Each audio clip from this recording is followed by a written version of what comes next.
उत्तर प्रदेश में 2027 में विधानसभा चुनाव होने वाला है और विधानसभा चुनाव से लगभग 2 साल पहले जिस तरह से उत्तर प्रदेश की सियासत गर्माती हुई नजर आ रही है, तो ऐसे में पक्ष और विपक्ष एक दूसरे पर आरोप प्रत्यारोप लगाते हुए दिखाई दे रहे हैं, जिसको देखकर ये अंदाजा लगाया जा रहा है कि आने वाले समय में 2027 का विधानसभा चुनाव काफी ज्यादा मुश्किल भरा हो सकता है।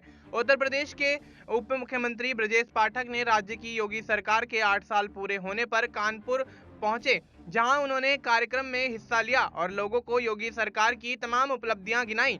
इस दौरान उन्होंने पूर्ववर्ती समाजवादी पार्टी की सरकार पर तंजिया लहजे में कहा कि सैफई की तरह यहां पर डांस नहीं करवाया जाएगा। ब्रजेश पाठक ने समाजवादी पार्टी पर जोरदार निशाना साधते हुए कहा कि राज्य की मौजूदा सरकार भारतीय संस्कृति को बढ़ावा देने वाली है, इसलिए सैफई जैसा डांस नहीं होगा। उन्होंने कहा कि हमारे यहाँ भारतीय संस्कृति का नजारा देखना है तो महाकुंभ में जाकर देखना चाहिए था, जहां 66 करोड़ से अधिक लोगों ने स्नान किया है। इस दौरान सीतापुर में पत्रकार की हत्या के मामले पर पूछे गए सवाल पर ब्रजेश पाठक ने जवाब देते हुए कहा कि इस मामले में पुलिस जांच कर रही है। आरोपी जिस दिन पकड़े जाएंगे उन पर रासुका लगेगा। पत्रकारों के साथ हमारी पूरी सरकार खड़ी हुई है। डिप्टी सीएम ने इस दौरान एआईएमआईएम सांसद अजदुद्दीन ओवैसी के बयान पर पलटवार करते हुए कहा कि बाबा साहेब भीमराव अंबेडकर के संविधान के अनुसार देश चल रहा है। प्रधानमंत्री नरेंद्र मोदी ने सबका साथ सबका विकास का नारा दिया है। हमारी पूरी पार्टी इस पर अमल कर रही है।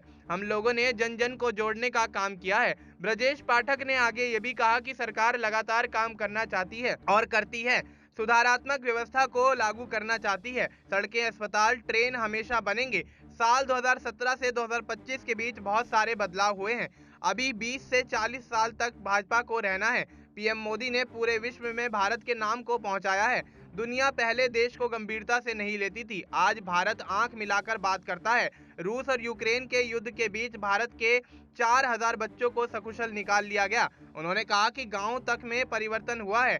जब तक हर एक व्यक्ति को घर नहीं मिल जाता, जब तक एक एक नौजवान को रोजगार नहीं मिलता था, तब तक हम चैन से बैठने वाले नहीं हैं। और ऐसे में ब्रजेश पाठक के इस बयान के बाद सियासी हड़कंप मचता हुआ नजर आ रहा है। तो अब देखना यही होगा कि समाजवादी पार्टी पर ब्रजेश पाठक के हमले के बाद अखिलेश यादव या समाजवादी पार्टी कुनबे से यहाँ पर किसकी प्रतिक्रिया निकलकर सामने आती है। फिलहाल आपको इस मुद्दे पर क्या कुछ लगता है, आप अपनी राय हमें कमेंट करके बता सकते हैं।